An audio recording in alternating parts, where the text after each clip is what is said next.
Hello, I'm Saris, the guy. And today well, I guess not today because I made this several days in advance. I'm just going to be talking about some multiplayer highlights because every now and then players such as myself will just get into elimination lobbies and play games. And I asked all of their permissions to upload these because they were very interesting to us. But me in particular, because, I'm uploading them. Plus, I want to, practice casting, since that's something that I've not been great at. Could stand to be better at everything at all times. But as you can see, it's my ship, so me in an earlier state versus One Eye. And it's just going to take a little bit of time to get there. And while they're getting to each other, I will explain, in competitive multiplayer, people will have free-for-all elimination lobbies, but you can see the third person isn't attacking. That's because we want to test ships in a 1v1 scenario, where people will pair up and then fight. If there were 4 players, the other 2 would be fighting, and then the winner of each of these bouts would then fight. If you attack someone from behind, it's considered rude, and you will often be kicked for it, because, people are wanting to test their ships and not get randomly sniped from behind. Anyway, the match actually started. So, One Eye's ship is, the laser ship, and mine is the wall, and my focus is to spread damage across my entire front, because I have a ton of shields. I think that ship has 30 shields, if I recall correctly. I don't know, it might be, I might check later, but it has 30 shields, and as long as One Eye can't focus the damage into a specific location, then I take no damage. Like, it's just all spread across the shields. So as you can see, I've taken no damage thus far, only a little bit on my left side, because I wasn't able to rotate out of it. And as you can see, One Eye is trying to pin me in place and fire on the same target. And I, in the meantime, am just trying to wear away as much armor as I can over as much time as possible. Because once One Eye has no more armor, then he dies, and that's very good for me. As you can see, he has like half of it remaining, and there might be an argument for trying to start shooting at the reactors or shields, but I still think the gap isn't wide enough, and it's not consistent enough, because even if I do break the shields, they are too well hidden behind the armor, so I still need to strip more armor so that I can have a more direct line of fire. So, the difference between our thrusters is I'm using larges and standards, and One Eye is using huges. And he has much more ramp up time than I do, so I'm much more agile. I can rotate and move such that it is much harder for him to track me, and ideally he would be ramming me, because that way I'm stuck. And I've been touching him a few times, right there. I get unfortunately stuck in place where I'm not moving or don't have momentum. That's very unfortunate, because it allows him to shoot back at me. But I'm getting a lot closer. I think at this point I switched to targeting the reactor, which is why the shields are offline. But as you may have noticed, I'm losing a ton of my firepower. I lost almost all of the guns on my left side. And I managed to get one of One Eye's shields. So it's very close, very frenetic. And it's kind of stressful, because One Eye, wants to be facing towards me. But if he faces towards me, then I get to continue shooting at his shields, and that's no good for him. And I can't go for his prisms. I could try and shoot directly at the prisms and explode his weapon system, but the thing is, there's 5 shields protecting that. But if I go through one of the sides and get the reactor there, it basically does the same thing, but without having to go through all 5 shields, only the 3 at a time. But I am, running out of weapons. I think I have less than half of my starting armament, but One Eye is down to 1 shield. I don't like that position. I do not want to get stuck in his ship's mouth and just get worn away like that. So I have very few weapons left. I have 10% of my armament previously, and One Eye is completely fine relatively. He's only lost armor and the 2 shields. His firepower is completely fine. So I have to kind of end this quickly, or had to end it quickly, because this isn't live. It's a recording that I've now recorded and talking about, you know. And One Eye is over-rotating to try and protect the shield to let it go back online. Because if he loses a reactor, he starts losing damage, and then I can finish him off. So he's in a bad position, he's in a bad way. He wants to protect the shield, so now his reactor is exposed, and he can't shoot me without exposing himself, which is very bad for him. And it's losing health every time I hit it. But so am I. And I'm starting to lose shields even, which makes it so I can't spread damage even if I can mostly tank everything. And there we go, I got one reactor, but as you can see, One Eye's still around and kicking, so it's not over yet. Yes, I don't like that position as much as last time.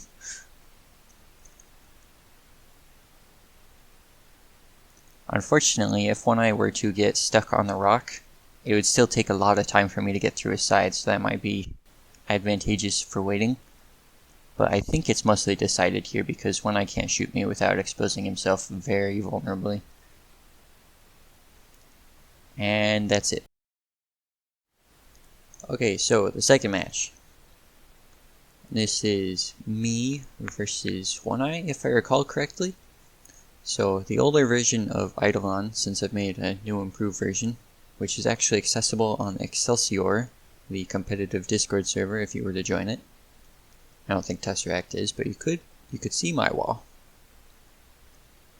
Anyway, it's gonna take some time to actually get there, and One Eye is using a different ship this time. So the Tesseract is a wall similar to mine, but it has an all-forward thrust setup, which makes it different.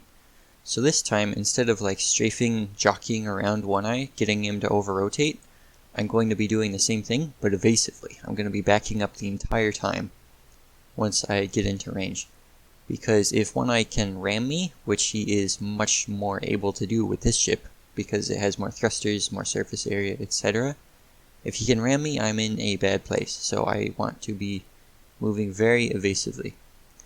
And the other thing I'm going to be doing is hiding or being near the rocks, because you see, due to his all-forward thrust setup, if he gets stuck on the rock, he instantly dies because he can only move forwards into the rock. So being around the rock is directly advantageous for me and directly disadvantageous for him. I can also hide behind the rock and go in this like rotational movement pattern that's very hard for him to like follow without me firing back. And in the meantime that he's doing this, I can very easily spread the damage across my entire front. And if he does get close enough, due to my superior agility and whatnot, I can just start going the other way. And potentially, you know, have him touch the rock as I execute these very slick maneuvers. So One Eye has to over-rotate, basically over-rotate, not to say that wasn't over-rotation, if he wants to avoid, like, getting caught on the rock, because that's instant death, and even if I punish him for an over-rotation a little bit, it's still going to be better to just have taken a little bit more damage than instantly lost, as per, you know, an over-rotation. So I suspect that was probably a control room issue that One Eye then quickly addressed. And it's very difficult to fly multiple of these ships. Usually they require a lot of micromanagement because they can, you know, only move forward, so they're not good at like dedicated movements as much as just like going forward constantly. And with only forward thrust, it's hard to position like where your ship is actually going to be going, because to go left you need to rotate left then go forward left. You can't just strafe left like my ship can. So at this point I've taken effectively no damage by comparison, and One Eye has lost half of his ship. So it's looking somewhat bleak, I must say. Love the paint on it though. Paint alone is gorgeous, of course. 'Tis One Eye we're talking about.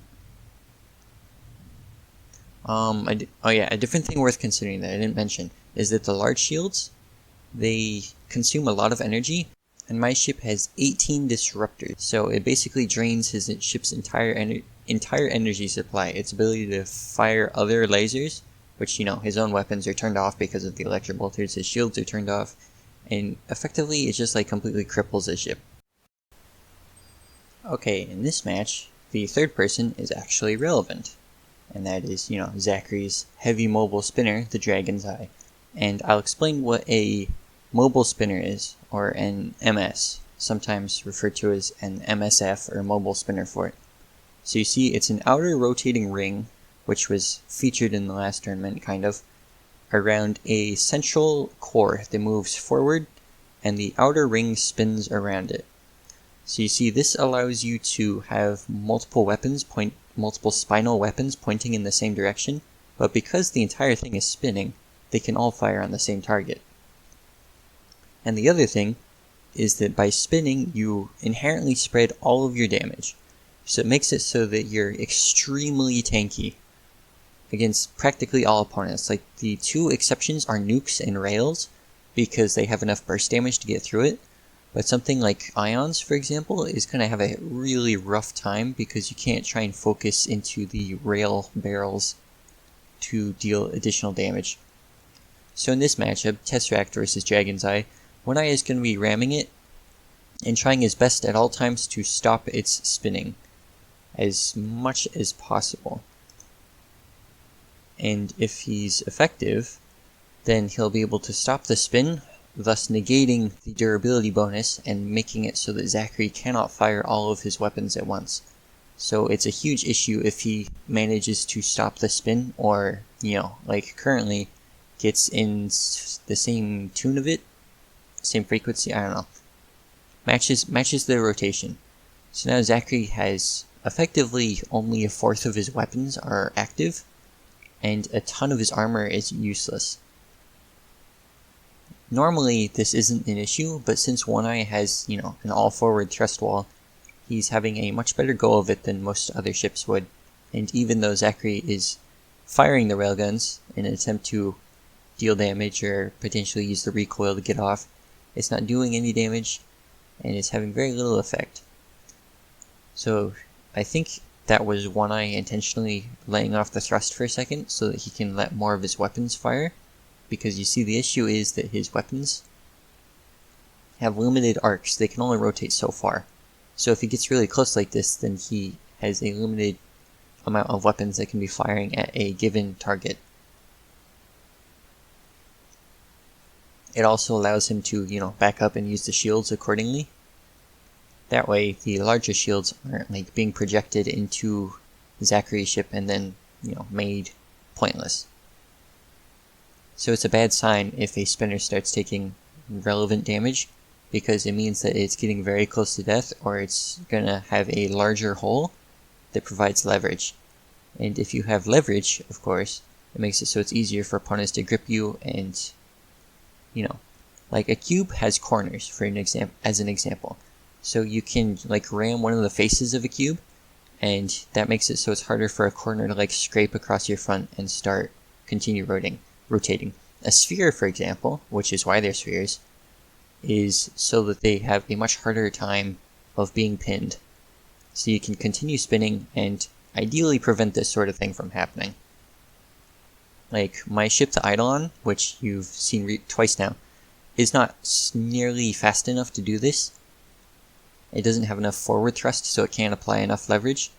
And it's worth noting that it doesn't have large shields, which are pretty decent against rails because they regenerate, and rails are kind of bad against shields due to their penetration damage being neglected, because shields can't be penetrated unless they're knocked down, whereas rails and cannons would normally deal damage to the block and then the blocks behind it.